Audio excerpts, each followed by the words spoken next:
Hello friends, എല്ലാവർക്കും പുതിയൊരു വീഡിയോയിലേക്ക് സ്വാഗതം. ഇന്നത്തെ കഥയിൽ ചെമ്പകമംഗലത്തിലേക്ക് വൈശാഖ് വരുന്നു. മാലതി അപ്പോൾ ചോദിക്കുകയാണ്, നീ എവിടെയായിരുന്നു, നിനക്ക് എന്താണ് പറ്റിയെന്നൊക്കെ ചോദിക്കുന്നു.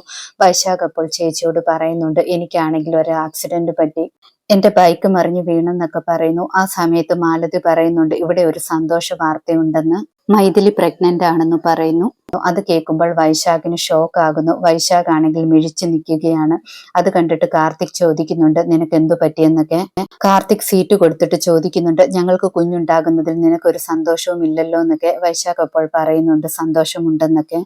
ആ സമയത്ത് അച്ഛൻ പറയുന്നുണ്ട്, എന്തായാലും വഴിപാടുകളൊക്കെ ചെയ്യണം, കുഞ്ഞുണ്ടാകാൻ പോവുകയല്ലേ എന്നൊക്കെ. ആ സമയത്താണെങ്കിൽ രാജലക്ഷ്മി അമ്മ പറയുന്നുണ്ട്, ഇപ്പൊ വഴിപാടൊന്നും ചെയ്യണ്ട, നന്ദിനി വരട്ടെ, നന്ദിനി വന്നിട്ട് ഏത് വഴിപാടൊക്കെ ചെയ്യണമെന്ന് തീരുമാനിക്കുമെന്നൊക്കെ പറയുന്നു. സാവിത്രിക്കാണെങ്കിൽ അത് കേൾക്കുമ്പോൾ ഇഷ്ടപ്പെടുന്നില്ല. സാവിത്രി അപ്പോൾ മനസ്സിൽ വിചാരിക്കുന്നുണ്ട്, എന്തുണ്ടെങ്കിലും നന്ദിനി മാത്രമാണ് തീരുമാനമെടുക്കുന്നതെന്നൊക്കെ. പിന്നീട് മൈഥിലി ടെറസിൽ നിൽക്കുന്ന സമയത്ത് വൈശാഖ് അവിടേക്ക് ചെല്ലുന്നു. വൈശാഖ് ആണെങ്കിൽ മൈഥിലിയോട് ചോദിക്കുന്നുണ്ട്, ഞാൻ അറിഞ്ഞ കാര്യമൊക്കെ സത്യമാണോ എന്ന്. മൈഥിലി അപ്പോൾ സത്യമാണെന്ന് പറയുന്നു. മൈഥിലി ചോദിക്കുന്നുണ്ട്, ഇതിന്റെ പേരിൽ നിനക്ക് എന്നോടുള്ള ഇഷ്ടമൊക്കെ പോകുമോ എന്ന്. വൈശാഖ് അപ്പോൾ പറയുന്നുണ്ട്, എനിക്കൊരു ഇഷ്ടവും പോകത്തില്ല, നീ ഇല്ലാതെ എനിക്ക് ജീവിക്കാനേ പറ്റില്ല എന്നൊക്കെ പറയുന്നു. നീ ഒരു കാര്യം മാത്രം ചെയ്യാൻ പറ്റുമോ, ഈ കുഞ്ഞിനെ ഇല്ലാതാക്കാൻ പറ്റുമോ എന്നൊക്കെ ചോദിക്കുകയാണ്. ഇവർ സംസാരിച്ചുകൊണ്ടിരിക്കുന്ന സമയത്ത് ടെറസിലേക്ക് കാർത്തിക് വരുന്നു. വൈശാഖ് അപ്പോൾ മറഞ്ഞു നിൽക്കുകയാണ്. കാർത്തിക് മൈഥിലിയോട് ചോദിക്കുന്നുണ്ട്, നിനക്ക് കുഞ്ഞുണ്ടാകുന്നെന്ന് അറിഞ്ഞപ്പോ തൊട്ട് ഒരു സന്തോഷവും ഇല്ലല്ലോ, ഭയങ്കര സങ്കടം പോലെയുണ്ട്, എന്താണ് കാര്യമെന്നൊക്കെ ചോദിക്കുന്നു. മൈഥിലി അപ്പോൾ പറയാണ്, ഞാനൊരു കാര്യം ചോദിച്ചോട്ടെ, നമുക്കിപ്പോ ഈ കുഞ്ഞിന്റെ ആവശ്യമുണ്ടോ, ഇത്ര പെട്ടെന്ന് വേണമായിരുന്നോ എന്നൊക്കെ ചോദിക്കുന്നു. കാർത്തിക്കിന് അത് കേൾക്കുമ്പോൾ സങ്കടമാകുന്നു. കാർത്തിക് അപ്പോൾ വായി പൊത്തിക്കൊണ്ട് പറയാണ്, ഇനിയും ഇങ്ങനെ താൻ പറയാൻ പാടില്ല എന്നൊക്കെ. നമ്മുടെ കുടുംബത്തിൽ കൊച്ചുമക്കളിൽ എനിക്കാണ് ആദ്യത്തെ കുഞ്ഞുണ്ടാകാൻ പോകുന്നത്, അതുകൊണ്ട് ഇതിനെ കളയാനൊന്നും പറ്റത്തില്ല. ദേവമ്മയാണെങ്കിൽ പോലും ഇത് കേൾക്കുമ്പോൾ ഒരുപാട് സന്തോഷിക്കും, അതുപോലെ ആഗ്രഹിച്ചിരുന്നതാണെന്നൊക്കെ പറയുന്നു. കാർത്തിക് പറയുന്നുണ്ട്, ഇനി ഒരുപാട് സ്റ്റെപ്പ് ഒന്നും കയറണ്ട, സൂക്ഷിക്കണമെന്നൊക്കെ പറഞ്ഞിട്ടും അവിടെ നിന്നും പോകുന്നു. വൈശാഖ് ഇതെല്ലാം കേൾക്കുന്നുണ്ടായിരുന്നു. വൈശാഖിനാണെങ്കിൽ എല്ലാം കേട്ടിട്ടാണെങ്കിൽ സങ്കടവും ദേഷ്യവും ഒക്കെ വരുന്നു. പിന്നീട് കാണിക്കുന്നത് നന്ദിനിയും മീനൂട്ടിയുമാണ്. നന്ദിനിയാണെങ്കിൽ കാറിൽ നിന്ന് ഇറങ്ങിയതിനു ശേഷം മീനൂട്ടിയും കൂട്ടിയിട്ട് വീട്ടിലേക്ക് പോവുകയാണ്. മീനൂട്ടിയാണെങ്കിൽ ആ വീട് കാണുമ്പോൾ ഓർക്കുകയാണ്, ഞാൻ സ്വപ്നത്തിൽ കാണുന്ന വീട് തന്നെയാണല്ലോ ഇതെന്ന്. മീനൂട്ടിയാണെങ്കിൽ നന്ദിനിയോട് പറയുന്നുണ്ട്, നിങ്ങൾ വലിയ പണമുള്ള വീട്ടിലെയാണല്ലേ, എന്നിട്ടാണോ നിങ്ങൾക്ക് ഇത്രമാത്രം അഹങ്കാരം എന്നൊക്കെ ചോദിക്കുന്നു. നന്ദിനി അപ്പോൾ പറയുന്നുണ്ട്, ഈ വീട്ടിലാണെങ്കിൽ എല്ലാവരും പല സ്വഭാവമുള്ളവരാണ്, ഇതൊരു കൂട്ടുകുടുംബമാണ്, അതുകൊണ്ട് നീ ഇവിടെ സൂക്ഷിച്ചു വേണം സംസാരിക്കാനും പെരുമാറാനും ഒക്കെ.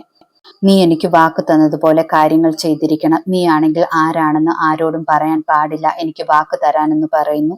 മീനൂട്ടി നന്ദിനിക്ക് വാക്ക് കൊടുക്കുന്നു. അതിനുശേഷമാണെങ്കിൽ നന്ദിനി അകത്തേക്ക് പോകുന്നു. നന്ദിനിയെ കാണുന്നതും എല്ലാവരും സന്തോഷത്തോടെ നന്ദിനിയുടെ അടുത്തേക്ക് വരുന്നു. അതിനുശേഷമാണെങ്കിൽ പറയുന്നുണ്ട്, കുഞ്ഞ് ജനിക്കാൻ പോകുന്ന കാര്യമൊക്കെ. നന്ദിനിക്ക് അത് കേൾക്കുമ്പോൾ ഒരുപാട് സന്തോഷമാകുന്നു. കാർത്തികിനോടും മൈഥിലിയോടും കൺഗ്രാറ്റ്സ് ഒക്കെ പറയുന്നു. നന്ദിനിയാണെങ്കിൽ വരാൻ ലേറ്റ് ആയതിന്റെ കാരണമൊക്കെ പറയുന്നു. കൂട്ടുകാരി മരിച്ചു പോയതായിരുന്നു, അതുകൊണ്ടാണെന്നൊക്കെ പറയുന്നു. ആ സമയത്ത് വീടിനുള്ളിലേക്ക് മീനൂട്ടി കടന്നു വരുന്നു. മീനൂട്ടിയാണെങ്കിൽ അകത്തേക്ക് കയറുമ്പോൾ ഒരുപാട് ആൾക്കാരെ കാണുന്നുണ്ട്. ആ സമയത്ത് മീനൂട്ടി വീണ്ടും ഓർക്കുകയാണ്, ഞാൻ സ്വപ്നം കണ്ട പോലെ ഒരു വീട്ടിലേക്കാണല്ലോ വന്നിരിക്കുന്നതെന്നൊക്കെ, ഒരുപാട് പേരുണ്ടല്ലോ എന്നൊക്കെ വിചാരിക്കുന്നു. മീനൂട്ടിയെ കാണുന്നതും രാജലക്ഷ്മി ആണെങ്കിൽ മീനൂട്ടിയെ നേരത്തെ കണ്ട കാര്യങ്ങളൊക്കെ ഓർക്കുന്നു. അതുപോലെയാണെങ്കിൽ കാർത്തികും കണ്ട കാര്യം ഓർക്കുന്നു.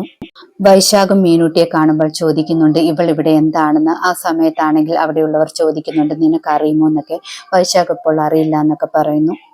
നന്ദിനിയാണെങ്കിൽ മീനൂട്ടിയെ കുറിച്ച് പറയാണ്, മീനൂട്ടി എവിടേക്ക് കൊണ്ടുവന്നതിന്റെ കാരണം, അമ്മ മരിച്ചുപോയി, അച്ഛനുണ്ട് പക്ഷെ കൂടെയില്ല, അതുകൊണ്ടാണ് കൊണ്ടുവന്നത്. അവളാണെങ്കിൽ ഒറ്റയ്ക്ക് ഒരു വീട്ടിൽ എങ്ങനെ കഴിയാനാണ്, ഈ പ്രായത്തിലാണെങ്കിൽ എന്തൊക്കെയാണ് സംഭവിക്കുന്നത്, നമ്മൾ ഒരുപാട് കാര്യങ്ങൾ കേൾക്കുന്നതല്ലേ, അതുകൊണ്ടാണ് ഞാൻ ഇങ്ങോട്ട് കൊണ്ടുവന്നത്. അമ്മയ്ക്ക് സമ്മതമാണെങ്കിൽ ഇവളെ ഇവിടെ താമസിപ്പിക്കാനാണ് പ്ലാൻ എന്ന് പറയുന്നു.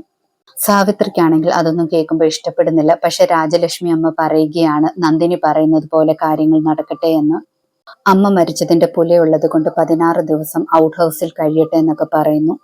അതിനുശേഷം പനിനീർ തളിക്കുന്നു. രാജലക്ഷ്മി ആണെങ്കിൽ അമ്മയുടെ പേരെന്താണെന്ന് ചോദിക്കുന്നുണ്ട്. മീനൂട്ടിയാണെങ്കിൽ മാധുരി എന്ന് പറയാൻ വരുന്നുണ്ട്. പെട്ടെന്നാണെങ്കിൽ വാക്കു കൊടുത്ത കാര്യം ഓർക്കുന്നുണ്ട്, അതുകൊണ്ട് പേര് മാറ്റി പറയുന്നു. മഹാലക്ഷ്മി എന്ന് പേര് പറയാണ്. മീനൂട്ടിയും കൂട്ടി നന്ദിനി ഔട്ട് ഹൗസിലേക്ക് പോകാൻ തുടങ്ങുന്ന സമയത്ത് രാജലക്ഷ്മി അമ്മ പറയുന്നുണ്ട്, ഈ വീട്ടിൽ കുറെ ആചാരങ്ങളൊക്കെ ഉണ്ട്, അതനുസരിച്ച് വേണം ജീവിക്കാൻ, അതൊക്കെയാണെങ്കിൽ നന്ദിനി പറഞ്ഞു തരുമെന്നൊക്കെ പറയുന്നു. പിന്നീട് നന്ദിനിയാണെങ്കിൽ മീനൂട്ടിയുടെ അടുത്തേക്ക് ചെല്ലുമ്പോൾ മീനൂട്ടി ചോദിക്കുകയാണ്, നിങ്ങൾ എന്താണ് എന്നോട് ഒരു സത്യവും പറയാൻ സമ്മതിക്കാത്തതെന്ന്. നന്ദിനി അപ്പോൾ പറയുന്നുണ്ട്, നീ എനിക്ക് വാക്ക് തന്നതല്ലേ എന്നൊക്കെ. മീനൂട്ടി അപ്പോൾ പറയണം, എൻ്റെ അച്ഛനെയും അമ്മയും കുറിച്ച് എനിക്ക് പറയാതിരിക്കാൻ പറ്റില്ല എന്നൊക്കെ. ഞാൻ എന്തിനു വേണ്ടിയാണ് എല്ലാവരോടും ഒളിപ്പിച്ചു വെക്കണം, എന്തിനു വേണ്ടിയാണ് കള്ളം പറയേണ്ടത്, എനിക്കത് പറ്റത്തില്ല എന്നൊക്കെ പറയുന്നു. നന്ദിനി അപ്പോൾ മീനൂട്ടിയോട് ദേഷ്യപ്പെടുകയാണ്, നീ എനിക്ക് തന്ന വാക്കൊക്കെ മറന്നോ എന്ന് ചോദിക്കുന്നു. മീനൂട്ടി അപ്പോൾ പറയണ, എത്ര കാലം നിങ്ങൾക്ക് എൻ്റെ വായ അടുപ്പിച്ച് വെക്കാൻ പറ്റും, നിങ്ങൾക്കാണെങ്കിൽ എൻ്റെ അച്ഛനുമായിട്ടുണ്ടായിരുന്ന അവിഹിത ബന്ധം എന്ന് പറയുന്നു. അത് പറയുമ്പോഴേക്കും നന്ദിനിയാണെങ്കിൽ ദേഷ്യത്തോടെ മീനൂട്ടിയെ നോക്കുന്നു. ഇതോടെ ഇന്നത്തെ കഥ അവസാനിക്കുന്നു. പുതിയൊരു കഥയുമായി വീണ്ടും കാണാം. താങ്ക്